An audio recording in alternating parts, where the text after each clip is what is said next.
Müncheni päevil, 20. olümpiamängude päevil käis üks nimi üle Eestimaa. Jüri Tarmak. Olümpiavõit on sportlase suurim võit. Suurimast ei ole suuremat. Olümpiavõitjat ei ole aga 1973. aasta esimese 100 hulgas.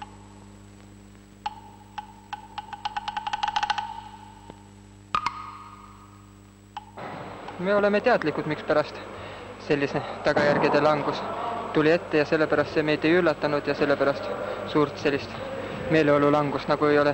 Selle hooaja plaanid olid kõigepealt rohkem leida mingisuguseid teid järgmiseks olümpiaks juba ette 76. aastaks, mida moodi trennidavad ülejäänud 3 aastat. Aga küsimus on just selles, kui palju keegi sportlastest suudab treeningu ajal kontsentreeruda ja oma närve panna treeningu ajal mängu.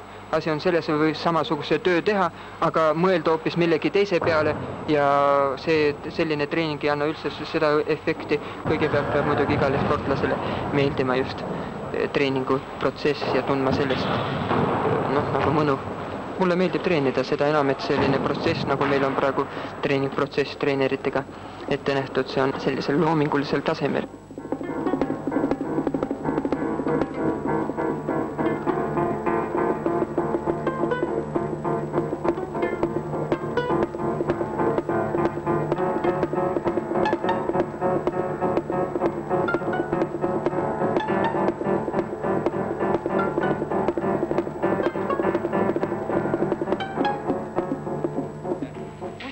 Так.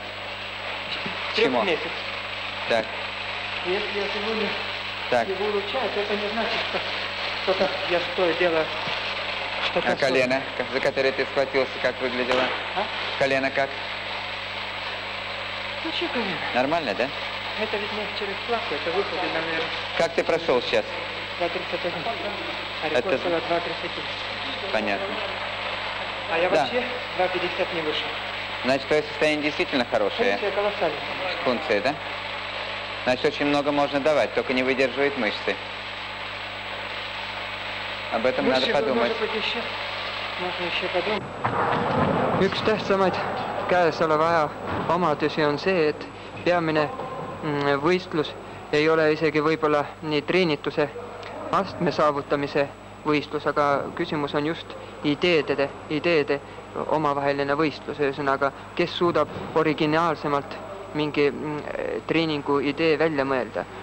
Kõik treenivad palju, küsimus on lihtsalt selles, kes suudab suuremat kasuteguriga treeninguid teha ja kui meie näiteks ei tegeleks mägedega või mingite muude probleemidega, näiteks madallähtega või sagedaste võistlustega, teised sportlased leiavad mingid jälle oma ettevalmistusele vastavad originaalsed ideed, millega nad suudavad teatud etapi, teatud perioodi läbida palju kiiremini kui meie.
И опять стиснут на тот же самый запас.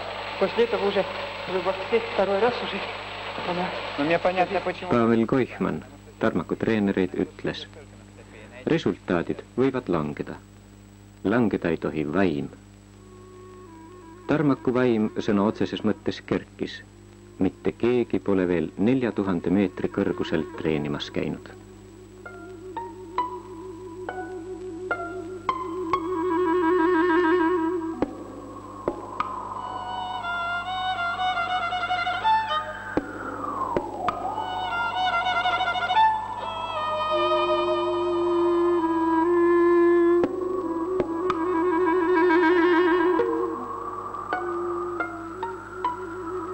3 korda käisime Pamiris 3000 kuni 4000 meetri kõrguseli ja me nägime vähemalt 3-4 sellist efekti, mida me ennem ei ole täheldanud ja nüüd on küsimus lihtsalt selles, kuidas seda oma treeningutes ära kasutada.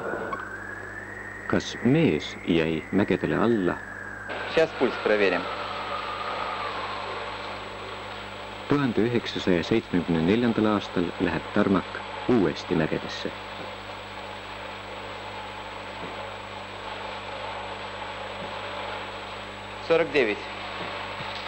Võimete poolest on meil Nõukogude Liidus palju neid hüppajaid, kes võiksid nagu küündida 2-30-ni. Eks me teame, et ega me ainukesed ei ole, kes psühholoogiliselt ennast sellisteks kõrgudeks ette valmistavad, aga praegu on ainult üks, kes on sellest kõrgusest üle saanud. Olümpiajärgne aasta on tihti just nende päralt, kes tulevad tagant. Stones olümpiapronks tegi maailmarekordi. Tarmak olümpiavõitja ületas 2.08. Aeg ei püsi paigal. Stones tõotab hüpata juba 2.40.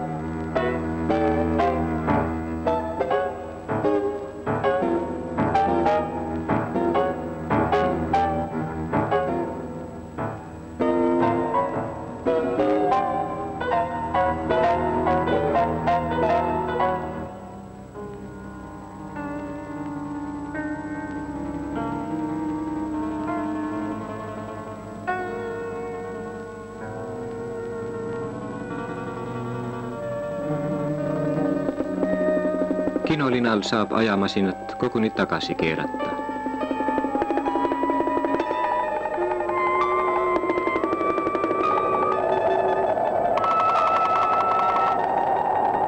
Tarmaku enda mõtted pole minevikus. Tarmak ei ole leppinud. Ei lepi, et München jääks ainult minevikuks.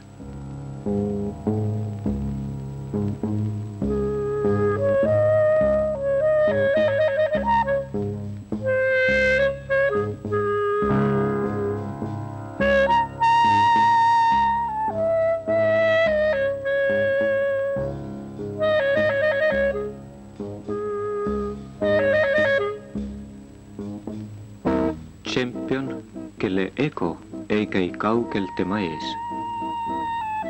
On imestatud, kuidas ta küll võitis kulla. Üles võiks lugeda mõndagi, aga seda viimast, mille pärast ühed võidavad kulla, teised mitte, seda ei saa. Iga sportlane on teenäitaja. Eks näe, kuhu tee Tarmakut ennast viib.